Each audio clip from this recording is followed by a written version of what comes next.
Red streaks across the sky, cutting the darkness of night.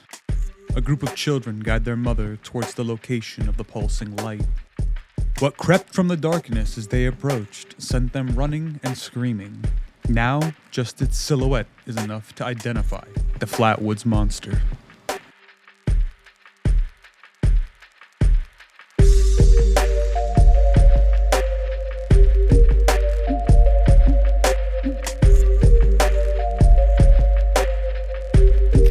Hello everybody. Welcome back to Our Haunted Nostalgia, your monthly paranormal podcast about the Northeast, because we've been covering all of these stories specifically around this little region for the past year. And I want to ask you guys, how crazy is it that we've been doing this for a year now? Has it been? This is going to be our last episode before we move on to season 2, which is going to move on from the Northeast finally. So today I've got, like always, my co-host, Adam. Hello. And our co-guest for today, Big Lou. Hey, this isn't the Arby's. The what? The Arby's. You guys said we were getting Arby's. Big Lou, you gotta tune in right now. We're gonna be talking about some stuff. You gotta keep up with us, okay? Okay, that's my bad. All right, you gotta put those gyros down. I know they're good. Oh yeah, dude! Shout out to the Arby's gyro. Best gyros in America, no joke. We're gonna get lots of 1-star reviews. We're gonna get a sponsor from Arby's. Hey, please, everyone, send us pictures of the Arby's gyros that you purchased. It's a great way to have fan engagement. Comment your pictures of your gyros. It'll also below. give us some leeway in the case we have with Arby's for getting sponsored by them. Exactly, Arby's. We have the fans. We have the fans. Okay, so today we're going to be covering one of the most well-known stories, I should say, of the Northeast, our area specifically, just because there are a handful of probably globally known stories that came out of this area, and I think this is one of them. But before we go there, I just want to ask everybody listening to rate us wherever you're listening to us, whether it be YouTube, Spotify, Apple Podcasts, wherever else. Give us a like, give us a comment, share us, and keep tuned for season 2 because we're going to be diving into the digital space, I think.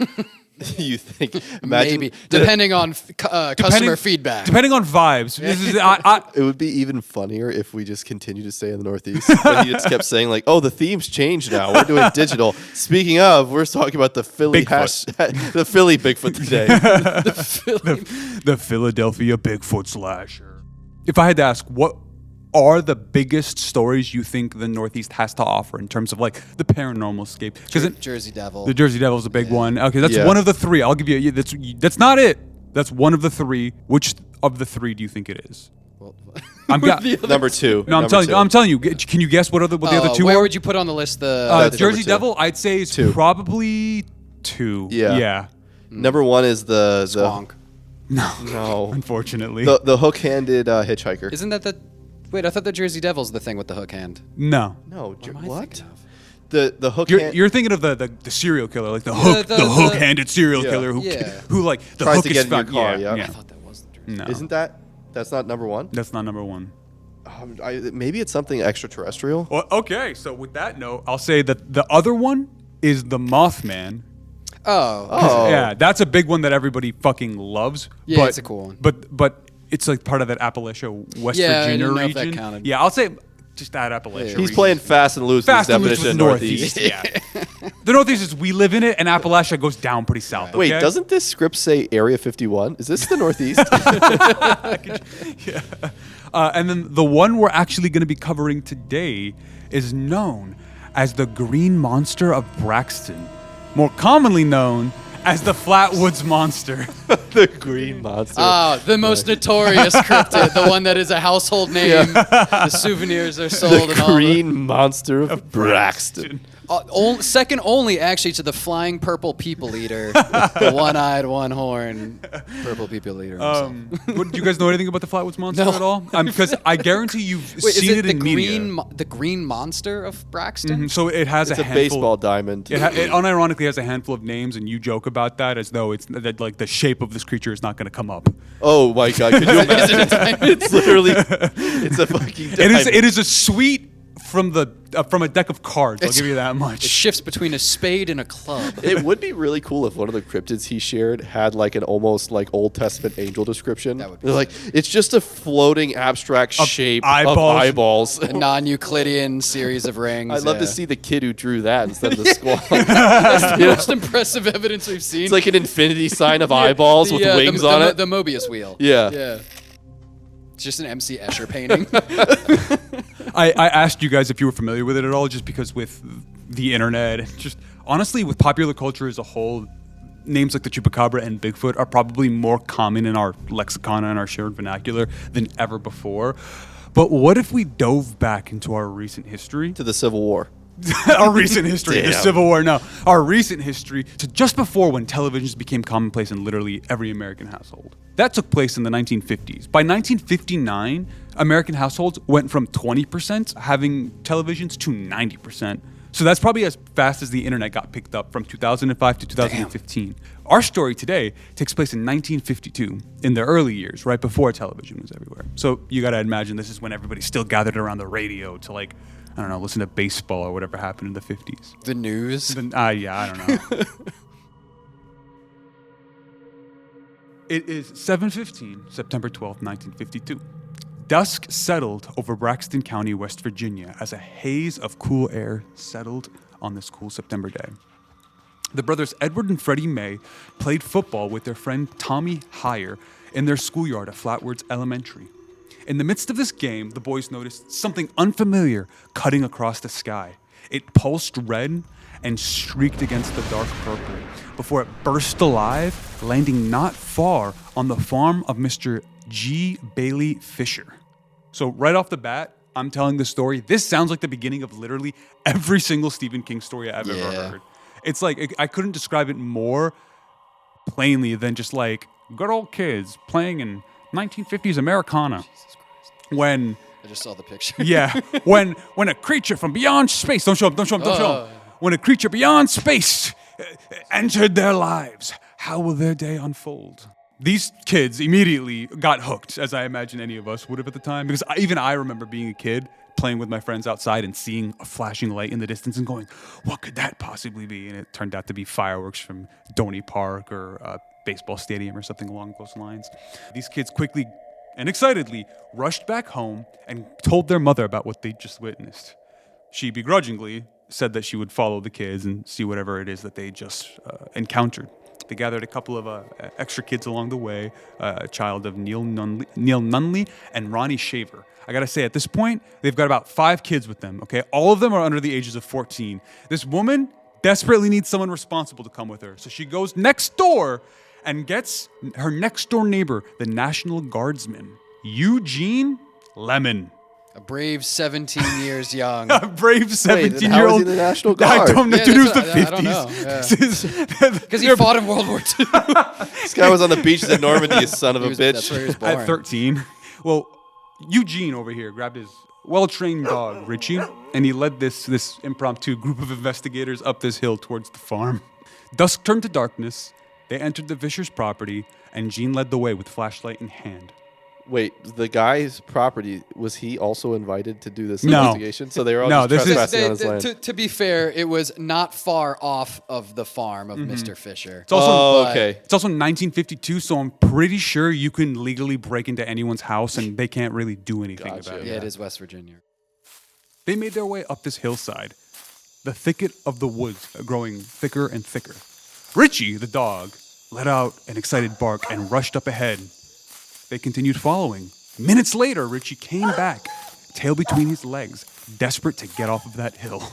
Right off the bat, red flag. What kind of dog was it? Well, I don't know. My thing is this woman has 5 children with her and is still just leading them up this hill. One with a dog and a gun. You're like that's crazy to me. Can we just rephrase this? There are 6 children, and one of them has a gun. There's also a pimple-faced National Guardsman who's trying to keep the situation under control. Well, I like to imagine she probably went to get Eugene as like the person to keep a level head in this situation, thinking, yes, let me get this young, responsible man of 17 years old. If I mean, he almost was like a family raising age. I It's do. the 50s, That's true, yeah. To be fair. if I ever show up to your home saying, Adam, we have to go investigate. I grabbed my friend, the 17-year-old. I'd be worried while you're hanging out with I was going to say, 17-year-olds. I need you to intervene. I need you to do something, okay? The dog just came back, and everybody continued forward regardless of how worried it was. A mist began settling in, and one of the more off-putting facts about this mist was they described it as having an acrid metallic smell, something akin to sulfur. So, if this actually was like a meteorite or a planetoid, that actually does make a lot of sense that it would have that smell. Something in wafting. re-entry. Yeah. Gene cussed the top of this hill with the group just behind him in tow, flashlight leveled, and that's when they saw it, whatever it was. They described it as an object 10 feet across that pulsed red through the light mist that pulsed through the forest.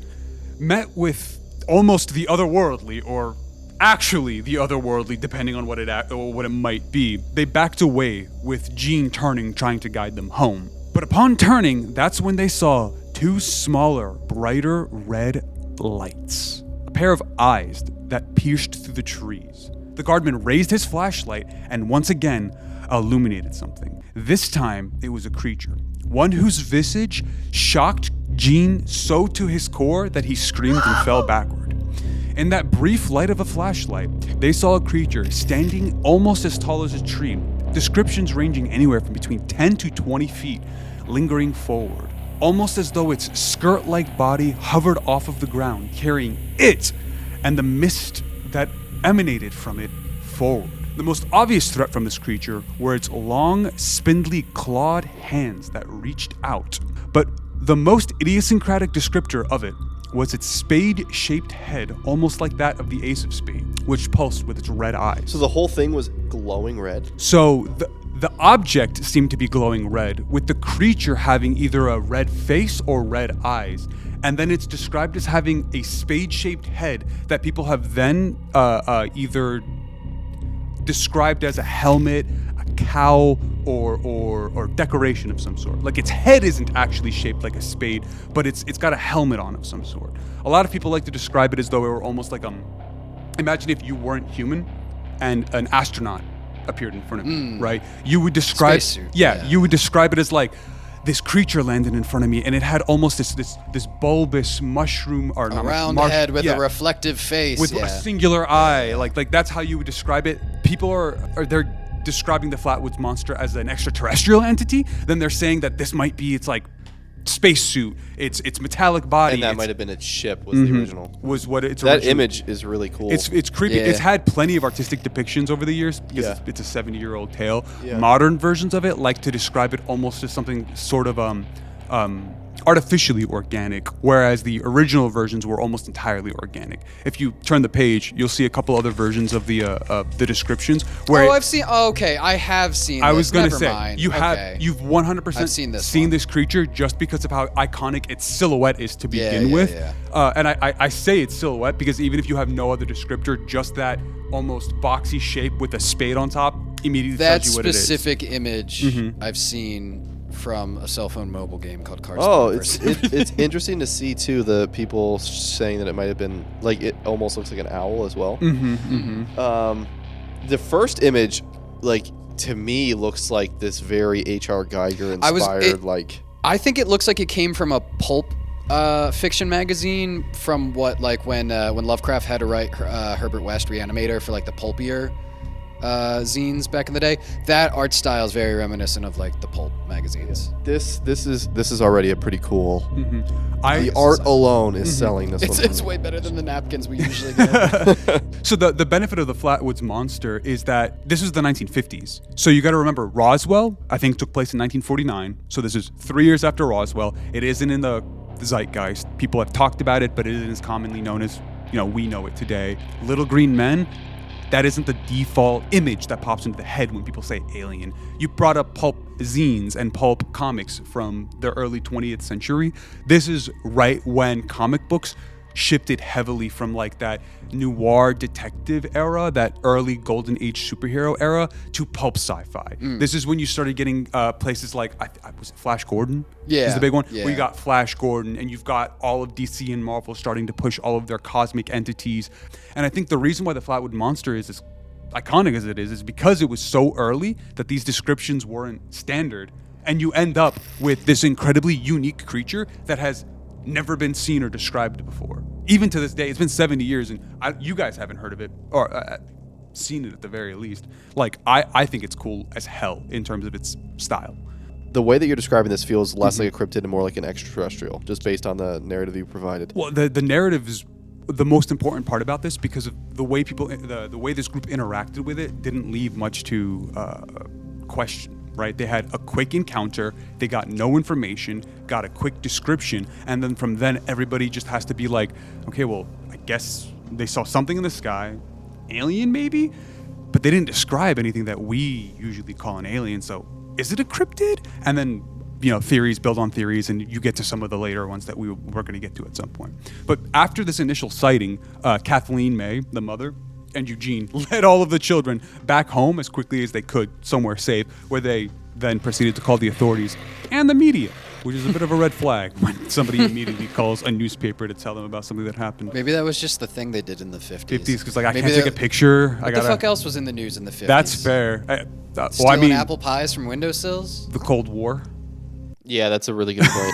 Yeah, well, that wasn't in the news. It was cold. That's true. I mean, we'd give a shit if the nukes were going off. Yeah, right? yeah. Oh, they decided to not nuke us today. I like that. Global warming hasn't ended us yet. Yeah. You woke up today, then there's no news. You know it didn't happen. Congratulations. Not long after, Sheriff Robert Carr arrived in tow with co-owner of the Braxton Democrat, a newspaper, a Mr. A. Lee Stewart. Neither of them get paid nearly enough to lose their lives to a fucking alien. I just want to throw that out there. A civil servant and a journalist. I'll tell you, if I'm working for a small regional paper and they're like, hey, there was a 20-foot alien sighting. Can you head over to this farm to check it out? I'd be like, you can fuck right off. I'll be darned. Well, let me tell you something even funner, because the sheriff showed up to the house and said, sorry it took me so long to get here. I had to go investigate a couple of reports of a downed airplane because they got, from what I remember reading, about half a dozen reports from across the city of an airplane crashing. I mean, he didn't find anything, and that led to investigators and theorists describing more than this group saw whatever fell or streaked across the sky and called the police because they didn't know what it was. And this man had to spend the better part of an hour probably on a wild goose chase just trying to figure out what these people are talking about before he got that phone call from a paranoid mother saying, an alien attacked me and my family, and this guy has to show up because what's he gonna do? Ignore them? I would love just once for them to call the cops. The cops show up, they kill the alien, they bring it back, and they're like, "Is this what you saw?" And they're like, "Yeah." And they're like, "We got it. Case is solved." Physicists and scientists of the world. It's like, why would you do that? They're like, I don't know. Officer Brady didn't fucking. He just shot it. Officer Brady has on the butt of his M16 rifle, "Good luck, motherfucker." He's got a couple of alien skulls. Yeah, with like X's he's through been them. waiting his whole life for this shit. He's played Halo Legendary He was Edition. also at Roswell. He's killed like 4 of these things by now. He's an expert. Well, it's funny you bring that up because in the description of them returning to that scene, obviously the sheriff and the grown man led them this time, not the 17-year-old and mother. The sheriff had his state-issued primary firearm with him, Which he used with reckless justice. abandon. Stewart showed up with a fucking shotgun. See? Wait, what? Yeah. What are you gonna? Yeah, it's 20 feet He's supposed tall. to bring the pen is mightier than the sword. He should have brought his notepad and a fucking camera to record the event. They got back to the actual scene of I was going to say crime, the scene of the investigation of the event, and unfortunately didn't find any sign of the flying saucer or the creature itself. You gotta be relieved. I just gotta be honest with you. You gotta be fucking relieved. Well, Stewart, I'm sure. If you tell me there's a 20-foot alien and I have to go check it out, I'm taking my sweet time to get there, and I'm hoping that it's fucking hidden. It's like being woken up by your significant other, and they're like, "I think there's somebody in the house." Obviously, I want there to be nobody in the house. She goes. The alternative is Yeah. She goes. You have to go check it out, and you go. I have to go check it out. I don't want to go check it Yeah, out. you're what the coming hell? with me with a gun. Those people were the most scared I've ever seen, said local newspaper reporter A. Lee Stewart in the 1952 news story. Stewart himself had marched up that hill with a shotgun after witnesses told him what they saw. People don't make that kind of story that quickly. That's I don't know. About that. Unironically, I'll tell you what, that quote was pretty dog shit. I've never seen people scared as this much in my whole They were really scared. And people wouldn't make up a story fast. That's not, especially children. Well, also the thing is, Full of imagine a bunch of terrified people come speak to this hero, and he's like, "Let's fucking go, baby." The other quote was, "I was ready to shoot that damn thing." I fired off a couple of warning shots just to let them know that, make them feel like they were getting their tax money's worth. Oh, I'll tell you what. John Gibson, you are a dick. Okay, one of the boys peed his pants, said John Gibson, a high school freshman at the time who knew them all. Their dog Ricky ran with his tail between his legs. Wow, fuck you, John. If you saw a 20-foot alien and you didn't evacuate your bowels, there's something wrong. I'm telling John to go check it out again, and I'm going to mistake him for that alien.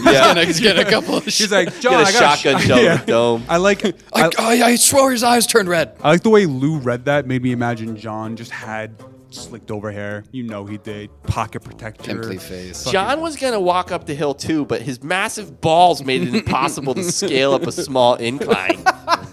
His wheelbarrow he left at home. What a freaking show off. Mr. Stewart, I should say, the newspaper reporter, returned to the scene following morning with the light of day to actually help him this time. The guy they found him just sitting on the Hey, ground. the Flatwoods He wasn't Monster. going to go home. His spaceship wrecked. Hey guys, how's it going? I'm gonna put up the crazy modulation on my He voice. called Interstellar AAA. He's still waiting. He's like, these fucking, why do I pay for this I was service? gonna ask. Where's the kaboom? He returned to the scene, and it was reported that he found both skid marks as well as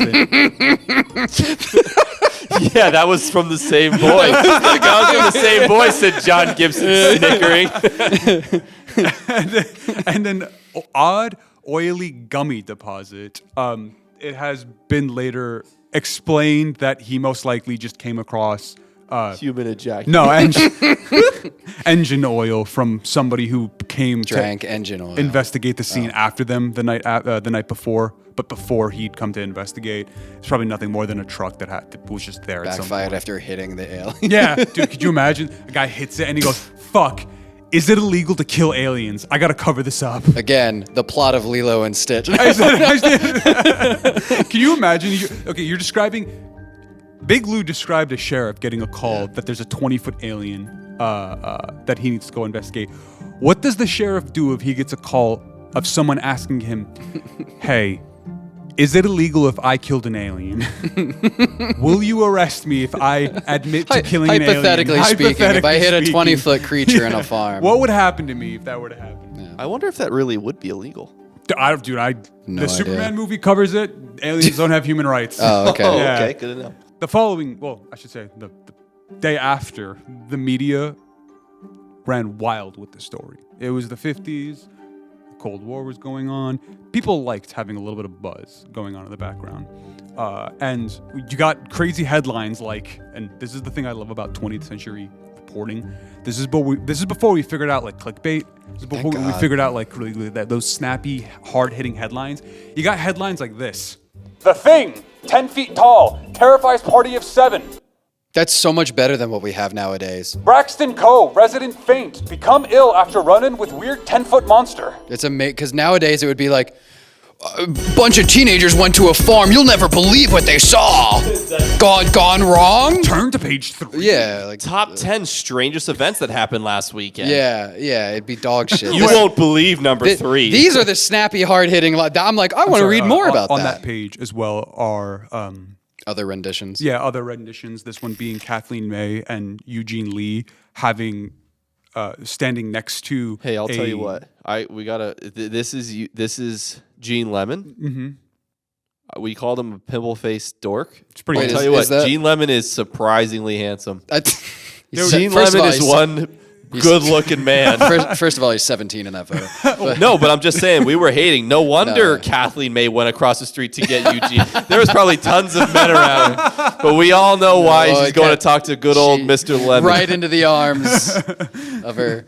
Okay, first of all, He looks like a better version. This man owns stock. Yeah, he's a more handsome version of Jim from The Office. It's ridiculous. This man served in some war. Like what I'm saying is, back I know in the 50s, Vietnam hasn't happened yet, but he he already. has served in Vietnam already. mentally, He served in Vietnam. This is he's literally the guy. Like we were joking about the Cold War earlier. He's literally the guy that they try to convince, like enemy opposing forces in Vietnam, Don't all fight. American men are Yeah. like. He's like 6'2". He's incredibly handsome, Chiseled. dude. He's Well, jacked. I like the idea of he was like Can we get him on the podcast? I like the idea- It could be alive. He's like Captain America pre-serum. He's like this is the guy we need serving our forces. This guy's just the perfect American man. He said honestly does pre-serum? look a little bit like Chris Evans. Nah, he does look like if I had to pick generic white man TM, this would be the guy I'd pick from No, our this lineup. is the poster boy of every like. This guy played milkman in like movies. You So know he what I mean? was fucking all of the wives, is what you're telling me. Yeah. All of those children that were with him Oh my God, no. were his. No, I'm just kidding. We're his.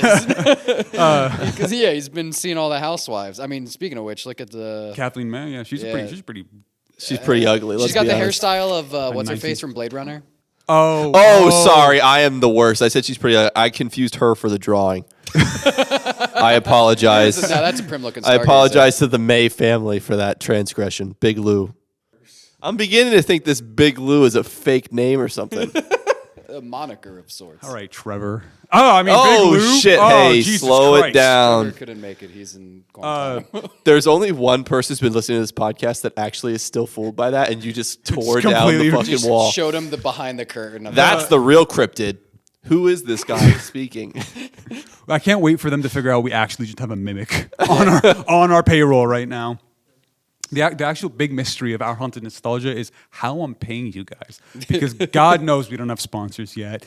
Our fucking HQ, burning money. Jesus Christ, you wouldn't believe how much those mediums cost to keep on our payroll. Let me know if you ever get like gamer sups as your sponsors. Thank you for the bits. Thank you for the bits, guys. Ooh, 500 bits. Thank you. How does that translate into money? I've always been curious. 100 yen. bits is $1. Yeah. Oh, okay. So $5. That's pretty epic. It's not bad.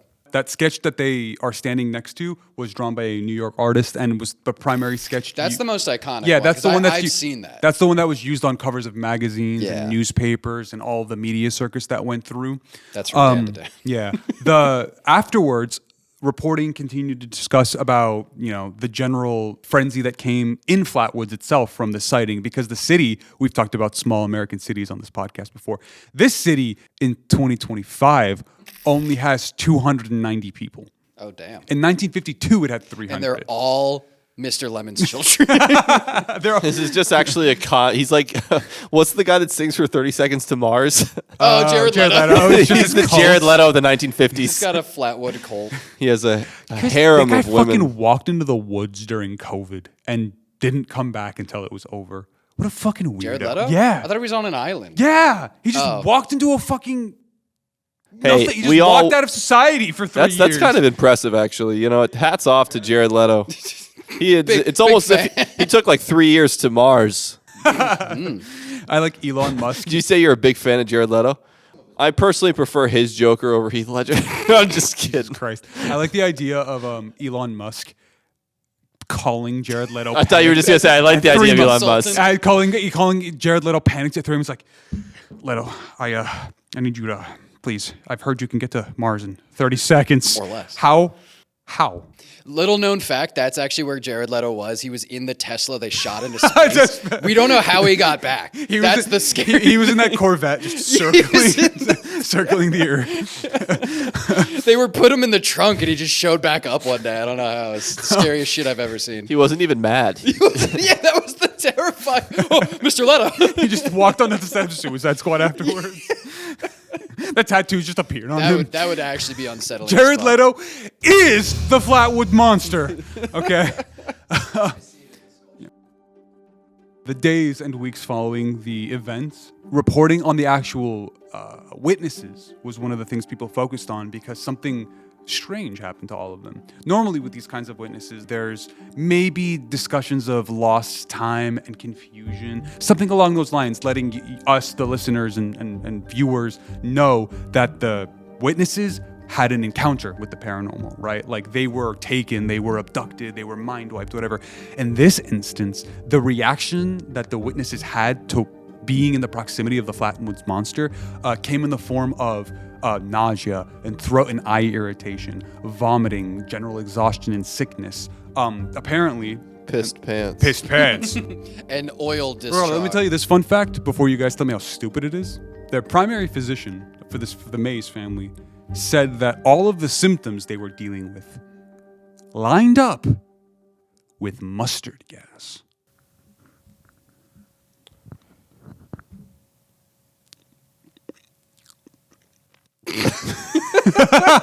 We all decided to wait. Please don't edit that silence out. Because Elias was really waiting for us to react. And Adam and I both knew the assignment. I love that. I read the mustard gas line and I went, that's dumb as shit. The next article I read about it, somebody goes, that wasn't true. That was just made up at some point. And then people were like, just ran with it because it's a cool story. Is it cool? It makes it lamer. Well, I think people are like, oh, wow, how did they come across mustard gas in West Virginia? It's What would cause that reaction? Like, well, it's the creature's metallic mist, that sulfur. Space. People are like, oh, them being close to the creature caused this. Realistically, most skeptics say these are a bunch of kids probably dealing with like actual anxiety. Actually, can't you make mustard gas by peeing in ammonia? No, there's something that you can make. It's ammonia and bleach? It's bleach and ammonia. Which pee has ammonia. Yeah, but not enough to make. So if you pee in bleach, so you have to the kid pissed. Peed in. God, that high bleach. schooler was right. This guy was right. Well, I always thought alien, like the surefire sign of aliens was they left a long trail of Agent Orange. Wherever they left. Again, I think that's just in debilitating birth defects in the county for the next decade. I think that's just capitalism again. But yeah, that mustard gas line was pretty much debunked, and most people describe the symptoms that they suffered from just hysteria and anxiety. I think it'd be a lot cooler if he showed up with like Sunny D. Like I was trying to think of the most like manufactured human product that would be astounding that an alien like because if he showed up with like water, like he shows up and he just hands you like a fucking monster, like a Twinkie, like a Monster energy drink, and you're like, that's alien food that like a mega corporation was like, we could market this to you. That's what they found at Roswell. Sunny D, maybe they were like, this is our fruit drink, and they were like, we could sell this for the American public. What do we say it tastes like? And some guy in the boardroom's like, just tell them it tastes like oranges. But it doesn't. It doesn't. This is what the sun would taste like. Well, I like the idea. You know that scene in every sci-fi movie where they take the material that they just discovered to a scientist, and he goes, the element that makes up this material does not exist on Earth. I like the idea of someone. How many movies have you seen that happens? That I will defend him a little bit. That's happened. That's at a least cliche 3 that I've seen. That happens in at least 2 Superman movies. I can say. Oh, really? Yeah. Okay. But I like that. Like they just show up and like the scientist is like holding a cup of Sunny D, and it's like, nothing in this cup exists on Earth. And they're like, how can we market this? Somebody's like, tangy. Tangy and refreshing. They're like, you might die. And he's like, we're all dying someday.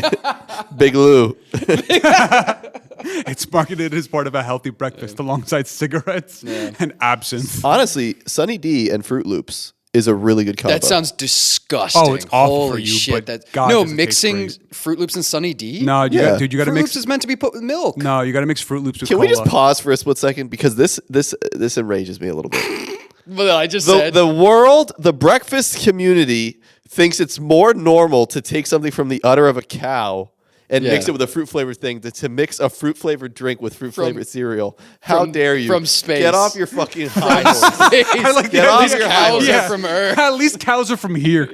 Big Lou. Oh, good to know.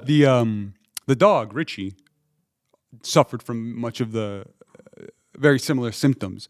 Unfortunately, it was a dog. So 2 days after it started throwing up, it fucking died. Oh yeah, that's the thing. Like I can give them that the humans maybe didn't actually get exposed to anything that caused all of this.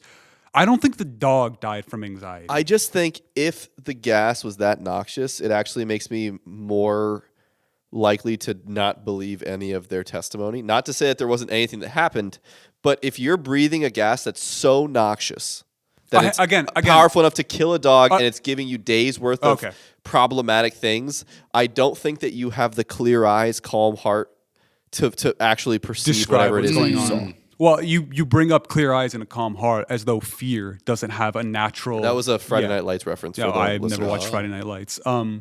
But as though fear isn't a natural accelerator of whatever you're imagining, right? Like everyone's walked down the street in broad daylight and then walked down that exact same street in the middle of the night, and just having it be dark is enough to make your brain start ticking away and see things that aren't there. Now imagine it's you and 5 of your friends, you're all under 14. You have a dude with a gun and your mom panicked next to you, and something's going on. Even if nothing happens, you got 5 kids that could potentially gaslight everybody into thinking something happened. Again, Maybe that's what happened. Maybe they did too much gaslighting and that gave them nausea and killed the dog. They were out there huffing. They were just huffing That's gaslight. the 50s. What else are you going to do? Yeah. It's before LSD and you know. Was it? Yeah. The LSD was the 70s or 60s, I believe. And this is before the government decided to invent crack. But that was the media response to all of this, publishing headlines and talking about the family. The military actually also responded to this incident, because at the time, the U.S. Air Force had actually just implemented a new department specifically to handle events like this. A UFO department? A UFO department. And the program was called Project Blue Book. It was later revealed. I was just thinking it was going to be like the U.S. Department of Spooks and Kooks. God, that sounds so fucking awesome. I'm making that logo now. I'm going to make that logo. But no, it's just Project Blue Book, which is a famous. Again, in the paranormal community, because this is like. Sorry, I'm normal. No, this is like tens of thousands of U.S. soldiers went out to investigate dozens of thousands of cases to try to figure out what potentially was going on. Obviously. And I think the challenge of that, though, I want to say quickly, is like, if you're being asked to investigate so many cases and it's so difficult to prove, like, the veracity of those cases is so suspect, then it's probably really hard for you to recognize the needle in the actual haystack in the first place. Yeah. Or do you think they just get desensitized to it like incredibly quickly? Do you Well, think it's I like think, yeah. it's like somebody who's seeing dead bodies like crime scene cleaners? They're like, oh, Yeah. Another dead disemboweled kittens. Oh well. Well, they have statistics. At least they're not in the microwave this time. They have. Jesus Christ, Biglet. I that is getting cut out. Don't cut that. The fans need to know. Yeah, this is how we transition to like a creep cast where it's like, dude, here's all the gory details. This is how. Did you hear about those cats that were unalived? Let's please never drift into that realm. No. Are we allowed to curse, by the way? Yeah, go for it. We've been. No, So you haven't, Project have you? Blue Book. Yeah. He opened up with "What's up, motherfuckers?" No, That you was- did not. Every episode opens with me saying, "What's you up, don't motherfucker?" listen to that. He edits it in. It's the same line. It should be like, you know how when there's a curse word on like daytime television, they'll just edit it out with a person that's some sort of like, so it should sound like 80% like Elias, like it should be your brother, and it should be like clearly like, "What's up?" and then it's just his Party like, you can tell people? it's not you. It's like, "Motherfuckers." Like, it's like, why are they editing in curse? Like, what? What did they edit out? Yeah, exactly. What could have possibly If been there? so much If worse. motherfuckers is the acceptable threshold, what could he possibly have said? The truth that they don't want you to know. Just to put some numbers out there for Project Blue Book, they investigated upwards of 12,500 cases, and only about 701 proved to be anywhere near unexplainable. Everything else was a matter of misidentification, confusion, or very easily explainable things that people hadn't become desensitized to. Again, we joke about it. We look up at the night sky right now. I see a red light blinking, moving up, and I go, "Oh, that's a passenger airplane." This is before passenger airplanes became a common thing, right? Like, I think this is still before they were flying at 30,000 feet. So just seeing an airplane in the sky might still. Yeah, but I'm also still sure this is there was the like how many times do you go and it is legitimately like swamp gas, weather balloon? That's what I'm saying. That's what they're saying. They're saying out of those 12,000 cases, almost 12,000 of them were swamp gas, and you saw someone's red grandma, taillights on a hill in the distance, and like you just saw it through the trees or something like that. But regardless, this was still a legitimate department within the Air Force that sent out investigators to actually look into this stuff. That's pretty cool. Very cool. We literally had government like ghosts. It's awesome. But the downside to the government existing in that fashion, Horribly inefficient. no, it was that it eventually did lead to growing conspiracy theories, because Project Blue Book wasn't on public record. It wasn't known about. So paranormal investigators at the time, not people like you and I, we sit behind the desk and talk about this stuff. I'm talking people like Lauren Coleman from the Dover Demon episode, where he saw a headline 50 miles away from where he lived, got in his car and was there the next day. A couple of people showed up to investigate this, much like others would at the time. Two of note that I came across were Ivan Sanderson and John Keel, two relatively famous ones. Again, in the Wait, the famous novelist? yeah, the British novelist. Yeah. Yeah, you actually Whoa. know him? Yeah. I haven't heard of him. Hey, Big Lou knows what's going on. And Okay. Big so Lou's tapped in. Ivan Sanderson, in the paranormal at the very least, is famous for his writings on the Abominable Snowman. Oh. And John Keel is actually the author of the Mothman Chronicles, the book that pushed the Mothman from just like a newspaper Americana story to the public eye. For people who aren't watching this on YouTube, Elias is actually in front of a cork board right now with a bunch of threads and pins and photos. Connecting them all. It's And actually, all- hear me yeah. out, because here's where shit gets even fucking crazier. Because a local paranormal investigator from Braxton County itself, who goes by the name of Gray Barker, actually showed up onto the scene to investigate it. And the importance of Gray Barker being there is the fact that he came across several people who had spoken to the two Air Force investigators who showed up to question Kathleen and her children about what had happened. But the Air Force investigators showed up and passed themselves off as magazine editors just trying to collect information for a publication. So Gray Barker got all of this information, digested it, synthesized it, and then published a book later on titled They Knew Too Much About Flying Saucers, which was what cemented and solidified the concept of the Men in Black. He was the creator of the concept of the Men in Black and popularized them in modern paranormal stories. You can literally thank the Flatwoods Monster for the movie Men in Black as well as Hell the yeah. concept of Men in That's Black a as a good movie. whole. Well, and also the X-Files. And the X-Files, Right, the right, X-Files is 100% is a Men in Black adjacent. How that is really cool. Mm-hmm. Yeah, when you were saying the names, it piqued my ear for a second. I'm like, wait, because normally, not gonna lie, the names that you share mean nothing. Nothing, It's yeah. irrelevant. The thing is, if there is actually, like you said, 700 cases that there was something like something Unexplainable. something Again, they didn't I'm find actually anything. surprised / a little impressed that there were that many. Mm-hmm. Like I would have assumed you would have said like out of the 12,000 cases, 80. You Well, know, I could see what he's saying, where it's like, well, just because they couldn't find conclusive evidence that it wasn't a thing doesn't Yeah. mean that it was. It's like if Penn and Teller couldn't figure out a magic trick, that doesn't mean It's actual magic is magic. real. That Yeah. just means they couldn't figure it Yeah, out. the Air Force isn't like, that 700 number figure means that we came across aliens. It's more like that 700 figure means we showed up to, let's say a small city like Reading, Pennsylvania. Every single resident saw a triangular object, coast across the sky in late evening. Two investigators show up, question a bunch of people, and go, okay, well, hold on. There were no airplanes in the area. The military wasn't doing anything. We can't reasonably write it off as swamp gas or something else or misidentification. You just chalk that up to unexplained and then move on with your day. So long, and this is the important part for the U.S. military, as it isn't a threat to national security. Because the reason Project Blue Book existed wasn't because they were like, aliens are fucking cool, right, guys? The reason it existed is because a bunch of people were sitting around a table, much like us, and going, what are people seeing? We need to do something about this, and then formed this in order to do something about it, and then closed it 10 years later because they came to the conclusion they didn't need to do anything about it. closed it. Yeah, those 700 Air quotes. Yeah, those 700 cases weren't worrying enough to actually follow up on, just strange enough to note them, basically. Another fun fact about Gray Barker specifically is just the fact that later in life, his friends came forward when questioned and said he never really, quote unquote, believed, and his paranormal writings were mostly for fun and money. Which, dude, if you're gonna be that, I feel personally insulted by that. guy. How dare you? Fuck that guy.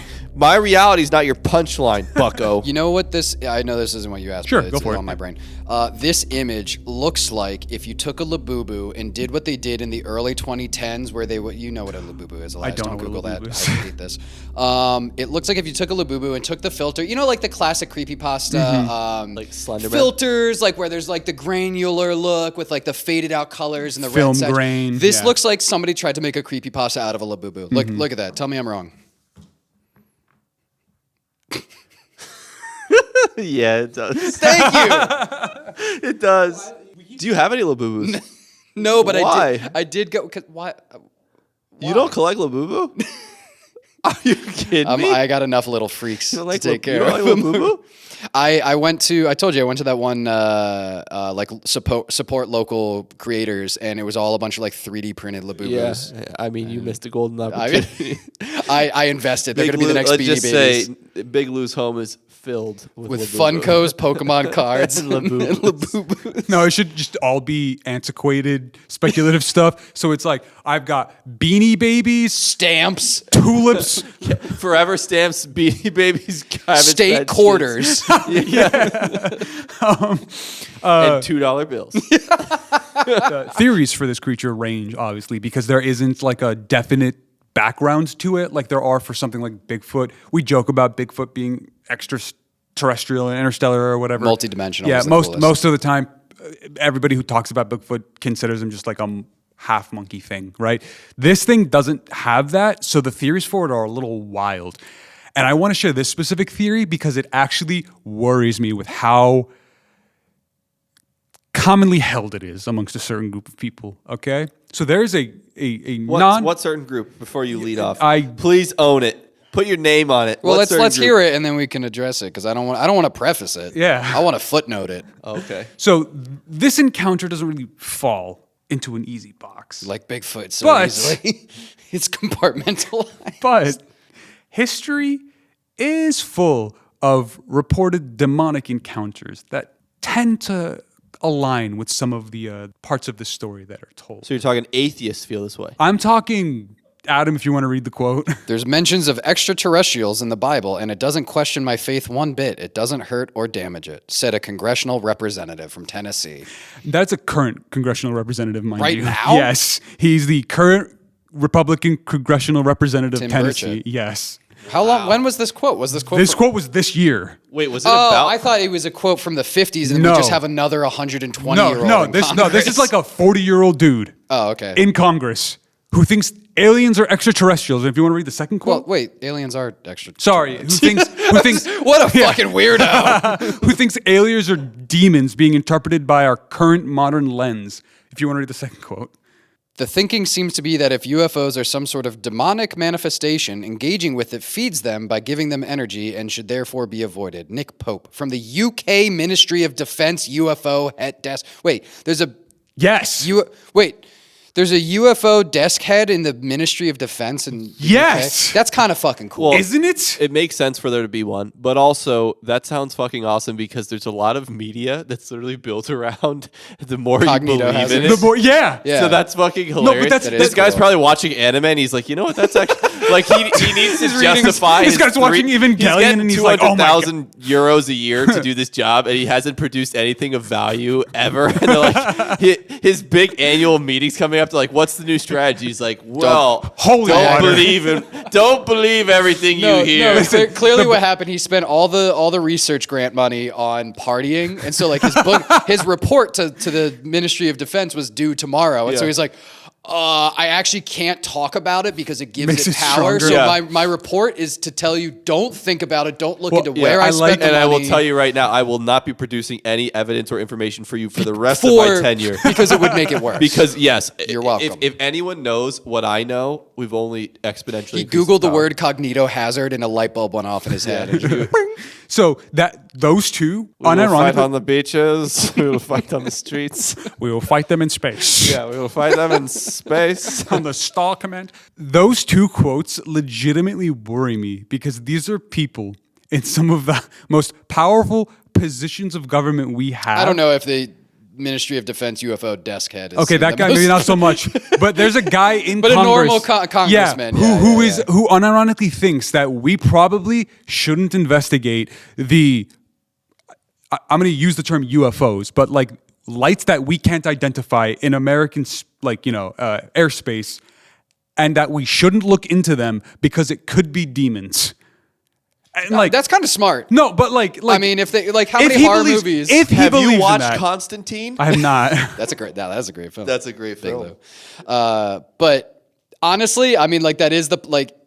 I don't believe that, but Yeah. if they're like, yeah, looking Aliens into or this will demons. kill us, we Yeah. should not look into it. That is what It's I want like- the experts saying. It's like if the Bird Box demons were real. right. Well, yeah. because the opposite is, you know, that one tweet where it's like, we successfully created the Ring of Destruction from the famous novel Don't Build the Ring of Destruction, like the torment device. So like I guess if I have people in power whose jobs for some weird reason is to stop UFOs from being a threat, and they're like, yeah, we shouldn't look into it because they'll kill us, I'd be like, that's the guy I want in charge. Yeah, that's fair. I actually will sleep a little easier tonight. In fairness, I didn't think of it like this. Like, these are the people who are supposed to be protecting us. I don't want the guy who's like, I need to show this alien to everybody. This needs to get out there. That guy's going to get us killed. So I was going to say, so it's like, you're saying it's like everybody always says if they were to become president, the first thing they would do is like take that little docket of alien proof and show the world, when in reality... Not if it would kill us. Well, yeah, in reality, you get shown that little docket and only one other person in the world knows about it, and the moment you're shown about it, it like intrinsically changes you.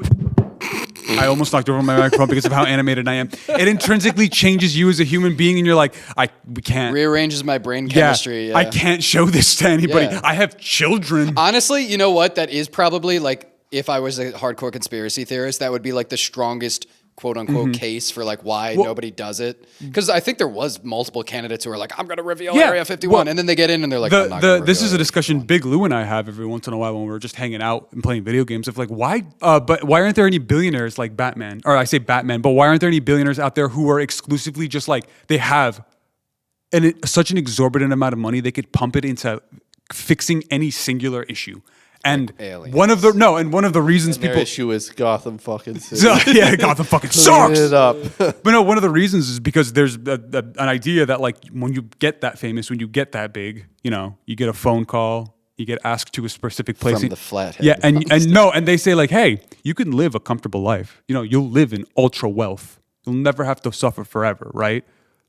Stay in your place or else. Because you'll unalive yourself with 2 shots to the back of your head. Because like, you have $1 billion, but guess what? The 30 other billionaires that are part of this club also have $1 billion to use against you. The rationale behind like why these people keep all of this stuff behind closed doors and away from us. I do also, I mean, like from speculative fiction, not from from real life. The idea of angels being aliens is like kind of a neat one because I'm pretty sure that's one of the more. I'm trying to get into analog horror. It's very difficult because the quality is all over the place. Yeah, you have to. And I'm pretty sure one of the bigger ones. I don't remember. It might be the Mandela Catalog. The main antagonist is the devil masquerading as the archangel. So, Michael. Michael. Thank you. So it is the Mandela Catalog. Okay. And the premise behind that I love because I've told you about this. Every fucking analog horror is just uncanny valley plus religious trauma. Right, and Mandela Catalog is perfect for that because the whole premise is it takes the idea of like right now everyone's complaining about their screens, and it takes the premise of what if your screen, it's TVs at the time, actually killed you? What if they were actually a problem? And the problem isn't just your screen, it's also Satan. And what if your screen was made by Satan? Legit, and that's just a cool concept. Yeah, it is. Much like the Mandela Catalog and the demons kind of like trying to make their way into our world. There is it's not a small community, let's put it like that, of people who legitimately believe that aliens are ethereal, angelic, demonic of some way, and that the reason why they look the way they do now versus the way they used to in the past, you know, with your feathered wings and your holy images in these old paintings, is because we have a modern lens to view them with. So basically the idea is like, if you ever come across the uncanny, if you ever come across the otherworldly, you as a human wouldn't be able to interpret it. So your brain would rationalize it as best you can. And if you're a 5th century farmer, the best you've got is somebody who kind of looks like a priest. If you're living in 2025 and you've been exposed to the concept of rocket ships, spacemen, astronauts and stuff like that, you would rationalize it as that is something that is up there. And to us, that is spacemen and aliens, even if they are still angels and demons from a religious context. On the more rational side, I led with aliens so we could get with demons so we could get the craziest one out of the way. One of the more rationalized ones that the skeptics like to use is the fact that these were a bunch of children and not a single mother, a woman by herself trying to protect them all, and then a 17-year-old National Guardsman, quote unquote. National Guardsman, still 17.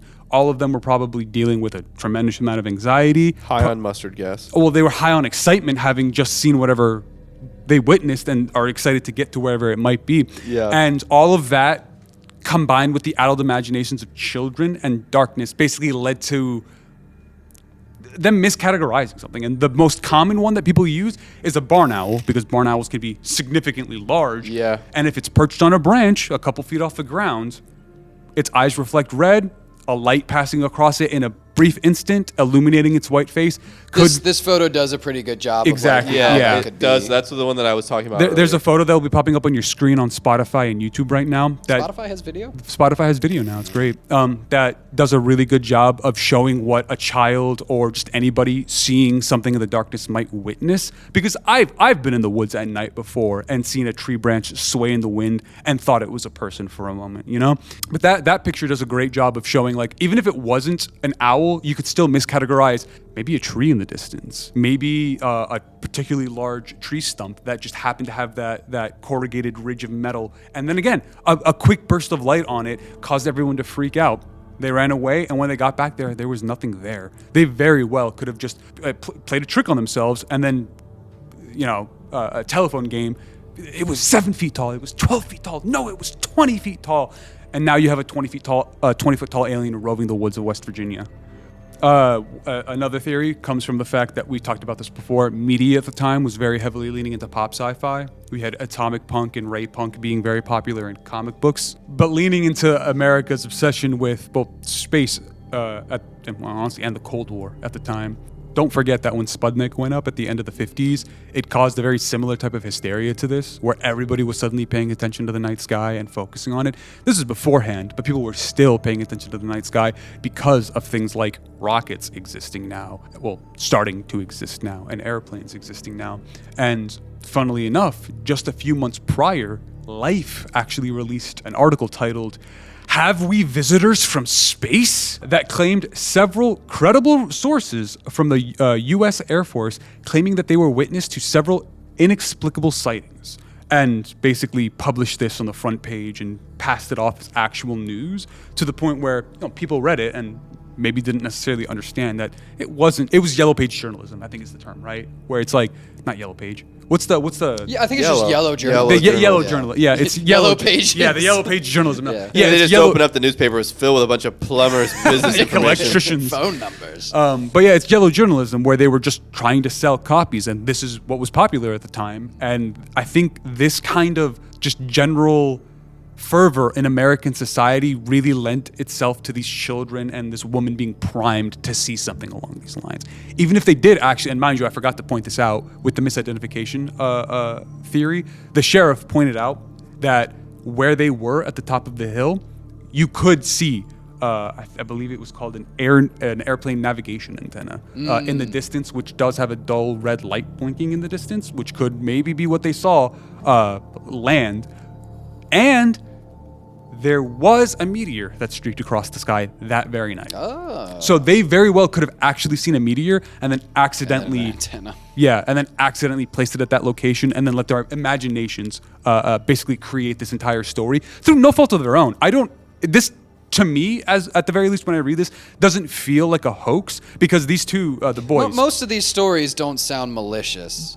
The Dover Demon one sounded a little bit. Well, that sounded more like children playing this. Well, Yeah. even then, I would say having fun instead of fair, doing yeah. it for personal That's gain fair. or scare That's people. fair. You know? Oh yeah, I think the kids genuinely were Think they saw think they saw something, think they experienced something, and then the boys, I think it was Edward and his brother, didn't go on like a swath of talk shows or interviews talking about it. It wasn't until much later in their life that they even discredited that that mustard gas quote, where they were like, "Our doctor never said that. That isn't true. We were just a little sick and then waited it out to get better."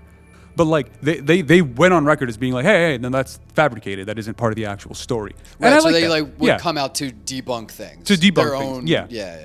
And I think that lends a little bit of credence to this. Again, not necessarily that it is real, but that they thought they saw something. Right. And then, aside from just that theory, I think the cultural impact that came from this is what's important, because Adam here, even being completely unfamiliar with the name, the creature, the story, flips to a page and just saw its silhouette and knew.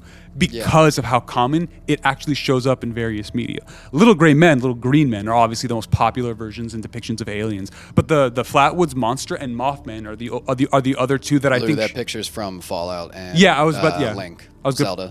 Put it out. I was actually going to get to that. Yeah, I just saw he was You're good. trying to get it. He shows up in popular media in ways that you don't see a lot of other cryptids do. And I appreciate it because my first exposure to this creature, before I knew anything about the paranormal, was in Majora's Mask, where Big Lou, I don't know if you've ever played any of the Zelda games, but there is a dairy farm in Majora's Mask where you get milk that can heal you. And the caretaker goes, something weird's happening at night. Can you check it out? So you go to help take care of the cows at night, and it turns out literal aliens are showing up to abduct them, and you have to shoot them away with your bow and arrow on horseback to save all of the cows. And they are in the design language of the obviously 1998 or whatever, 7 or 8, yeah, 1998's graphical fidelity of the Flatwoods Monster. More recently, it showed up in Fallout 76, Bethesda's new MMORPG, and has a more contemporary design. And then in the most recent thing I'm familiar with was actually DanDaDan, where they decided to take the Flatwoods Monster and turn it into a sumo wrestling alien that emitted deadly breath gas. Yeah, like that's such a fun and clever way of adapting that into such a strange world, especially since the DanDaDan kept both the shape of the spade head as well as the pleated the skirt, metallic skirt style, even if it wasn't actually a skirt. And the breath coming in to play. It's a cool interpretation of it that clearly comes from a place of love and respect. And I think that's because outside of America, the Flatwoods Monster has only ever been seen in Japan. And only ever in passing. Because again, this doesn't have, let me rephrase that. This isn't the default imagery for an alien, which is why whenever a story comes up and someone describes something that happens to look like this, it catches the internet's eye, which is why it popped up in Japan, I think in the 70s or 80s, here in the 50s. I don't know if it's popped up ever since, but obviously the local area has played up the legend to try to make a little bit of tourism off of it. Some of my favorite things are the city itself leaning really heavily into it, celebrating the 70-year-old encounter with a sign that reads, "Welcome to Flatwoods, home of the Green Monster." Some of the more enjoyable things to come out of the 1952 encounter were actually some of the businesses, where there is a Flatwoods Monster Museum that has a piece of wood that the Flatwoods Monster supposedly hovered over during the event. Oh my as God. well as that original. Imagine wasting an afternoon in that shithole. And as well as. And, this was a urinal cake that Eugene used. This is rich. This is Richie. This is the piss-filled Fruit of the Looms that little freaking cow. This is just the engine that we reuse the oil sludge. Yeah. This is just a dead dog. This is just the calcified dead dog. It's the Flatwoods Monster Museum, which has that piece of wood, a couple of artistic representations, and some other stuff from across the city. I feel like it'd be so funny if it looked like the creature. The building was incredible. Imagine you go there, you go there, and it looks like the fucking Met or something. You're like, oh my God! And then you walk inside, this stick it's the was one within stick. The area that the potential alien You'll was. see this slight yellow shade on it. You should be looking upon these works in awe. Yeah. There's 3 feet of security glass and two armed guards. It's like the Mona Lisa. People are gathering around it to take pictures. You can't actually touch it. You have to stand behind the line. One of the other places that I enjoyed was a place called The Spot in Flatwoods, which was a local ice cream and sandwich shop, which owns a Flatwoods Monster Burger, That's kind of cool. Which is a double patty, double cheeseburger. I can appreciate that. That is much more enjoyable to me than somebody being because it's clearly people come to our museum where we have actual artifacts. The piece of wood floated I will over, say the burger simply being a double cheeseburger it's great. Been way more creative. Isn't it? Yeah, I read that and I was like, it should ooh. be is the bun shaped like a spade? See, I was thinking in my head, I was like, it's gonna have a piece of lettuce in the shape of the spade or something. It's just a double cheeseburger. But that was the Flatwoods creature, the Flatwoods Monster. This story, along with the Mothman and the Jersey Devil, but are probably the three biggest and most well-known cryptids from the Northeast. And I thought I would cover this one because the Mothman is fun, and I want to do a much, much deeper dive into that one because that's like a But year. we're leaving the Northeast. Well, we're going bigger than the Northeast, which still can include the Northeast. Also, Northeast is relative. If all of our Mexican listeners, the Mothman is very Northeast. Also true. Also very true. Really north. So these Canadians are just like, what the hell are these assholes talking about? Why are they talking? Why are they talking about the We're North not in Pole? Greenland right now. Yeah, the Mothman I want to dive into much more deeply, and the Jersey Devil is way too paranormal. This was stupid enough to cover so many things that we could cover. Yeah, this was a fun one. Yeah, demon aliens, Men in Black becoming a thing. Origin. That was the coolest thing. Is the Like, Men in Black. You know what? That would be. I know it's not directly a cryptid, but just doing a story about the Men in Black. Honestly, just like dude, the organization. I would like to talk about the Men in Black because Can we watch the movie? we can watch it, dude. We'll just the do a first two. live commentary of the movie. No, the third one's Third pretty one's fun. not bad. Yeah, What the hell's wrong with it you? is a good ending. Third one's not bad. We'll watch them together, Big Lou. Oh, wait, sorry. I lost my train of thought when I was going to say the reason why I would love to talk about the Men in Black is because there is a pop culture version of the Men in Black. There's such a different organization slash group compared to what most people think, because most people think protectors, when in actuality, it's Hunters. usually fucking gaslighters. Well, I mean, from the perspective of the Men in Black, I assume they're there to shoot aliens. No. Oh. A lot of the time. Why would they be there to shoot aliens? Yeah, What's wrong with a lot you? of the time. Well, he said it himself that that you said that the UF. So you mean to tell me an extraterrestrial refugee washes up in your backyard? First thing you're going to do is get him Okay, down? so he's using the TV show. So no, Adam, in Men in Black real life lore, if you want to call it that, most of the time the Men in Black show up to a situation and they're like, Adam, we heard that you saw something. We're- No, you didn't. are reporting on the Mothman. What would it take to get you to stop reporting on the Mothman? You know, I think it'd be a good See, idea. I just the name the UK Ministry of Defense, yeah. makes me think that what are they defending? You know, Yeah, you'd think I'd that. assume like the Ministry of Defense sounds like they're going to shoot these fuckers out of the sky. We'll 100% be diving into the Men in Black at some point, and we will be covering the Mothman and Jersey Devil whenever I get the itch for that. But moving forward, we're actually going to be diving into some more digital stories, if only because with the rise of AI, I think we're actually entering a new era of the paranormal. Prior to the advent of electricity, our paranormal encounters were ghosts, demons, encounters. Yeah, sorry. After electricity, after the introduction of rocket ships and space travel and all of that stuff, the paranormal shifted from just being ghosts and just being cryptids and demons to suddenly involving an entirely new experience of existence, right? AI now adds another layer to that, where people are now reporting AI demons and creatures showing up in generated art and work, even when asked not to. This also just kind of sounds like a couple of steps above like seeing Jesus and toast type of stuff. That's fair. But I get where yeah, you're but like coming you got to imagine when Poltergeist came out Yeah. and made TVs scary. Right, that was the start of basically a new generation of A new medium Yeah, of- Poltergeist has the funniest line in any movie. What's that? What's that, Big Lou? In Poltergeist, once the house is being completely consumed, the greedy real estate developer is out front of the house, and the father grabs him as this place is being destroyed, and he goes, "You moved the headstones, but you didn't move the bodies, didn't you? You moved the headstones, but you didn't move the bodies." And then he goes, "Why?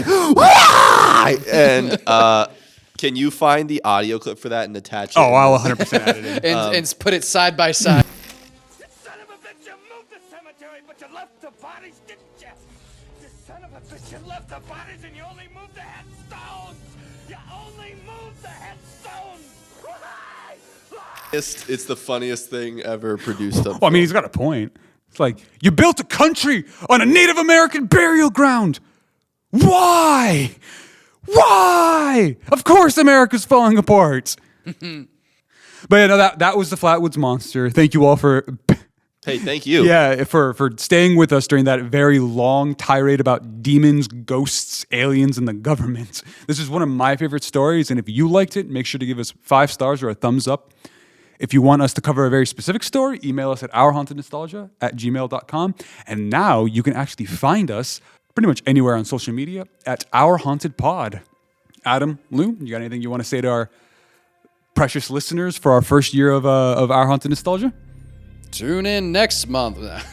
Tune in next year for Next year. season 2. It was great.